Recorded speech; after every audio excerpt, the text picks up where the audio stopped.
Hello, lovely people. I just wanted to share with you the audit I've been doing of the Australian Synchrotron and the resource pack that I've made. So this is kind of the overview.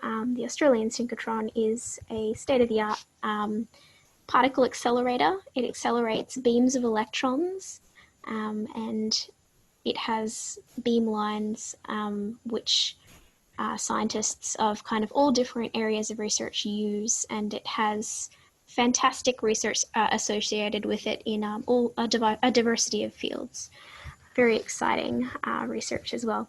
So the main two VCE related programs that are run at the synchrotron are VCE lab sessions and tours. And the lab session actually includes a tour, so for the purposes of this video, I'll just talk about the lab sessions. Lots of details here. Yeah,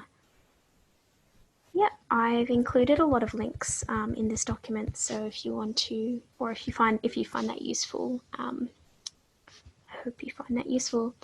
I don't recommend guided entry, self-guided entry, sorry, because they actually don't let you see a whole lot without a tour guide or that is a staff member. But you can go on a public tour if you're really interested in going yourself. You just have to book. Yep, so the laboratory sessions, there are two different VCE physics laboratory sessions, and the first one is it's called Interactions of Light and Matter, and it is targeted to Year 12 and aligns with Physics Unit 4 Area of Study 1 and also Area of Study 2, which are both about light. And then there's also another laboratory session, which is aimed at Year 11, and it's called Synchrotron and its Applications, and that is for option 2.8 in Area Study 2 in Year 11, and that's called How do Particle Accelerators Work? And that's the one that I've aligned my resource with, my resource pack. So just going down, there are a huge number of resources on the site. So it's the ANSTO site, and it kind of has a lot of different nuclear facilities associated with it. So there are a huge number of resources on this site, very exciting resources, but because I chose the synchrotron, I've just stuck to trying to put the relevant resources here. So there are video conferencing options, talking about real research, data sets, posters, apps. Most of the apps are related to radioactivity.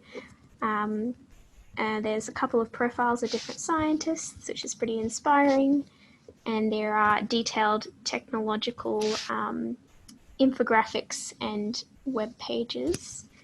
And there are a couple of workbooks. The main frustration I had writing up this resource pack was that the synchrotron doesn't actually provide the workbooks for the two laboratory sessions that I've just mentioned until you've booked a session. So I didn't have access to that information, even though right now in this current COVID situation, it's impossible to go on a physical excursion with students. It would have been really lovely to have those workbooks and try and work something out that was as similar as possible.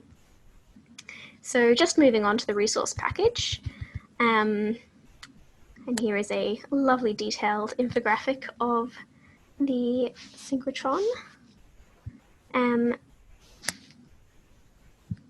I really wanted to try and capture some of the really cool parts of excursions and what excursions mean in learning scientific concepts and building your experience in scientific inquiry skills. And yeah, I tried to emulate as much as possible some of those things.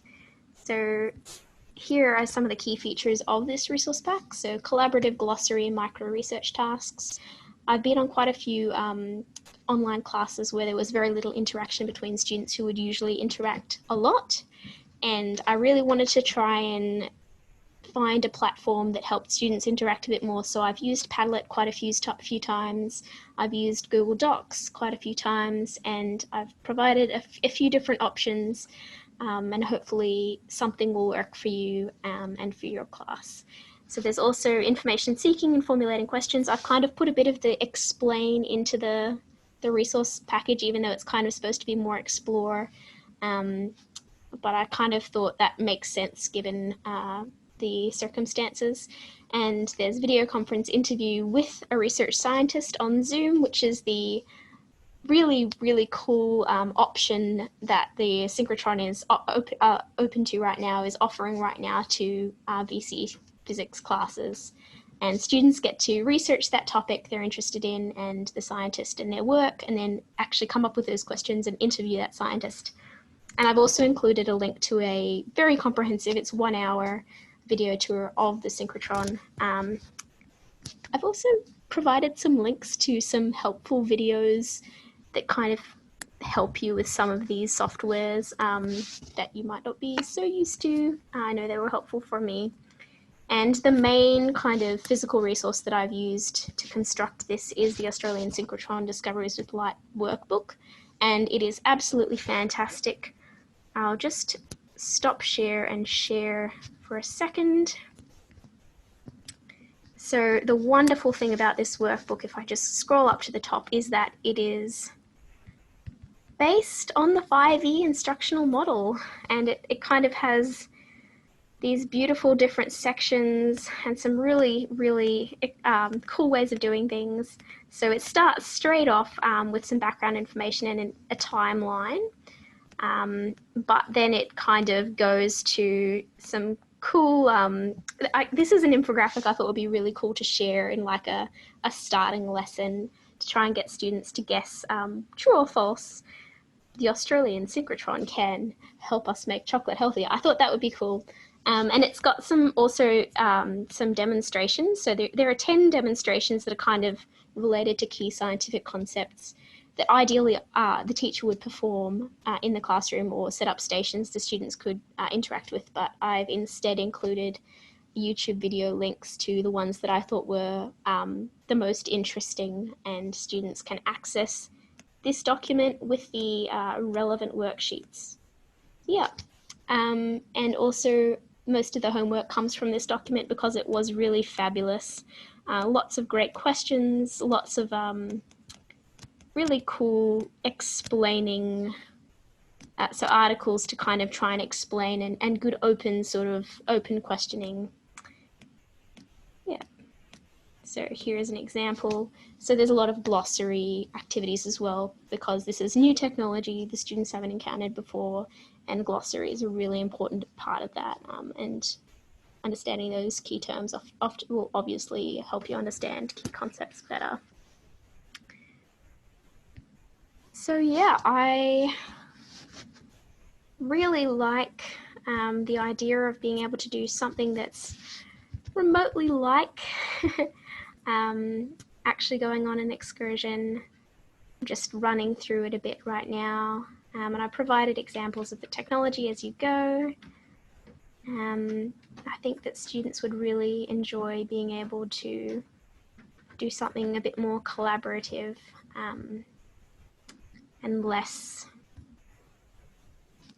study in isolation of one another. Yeah.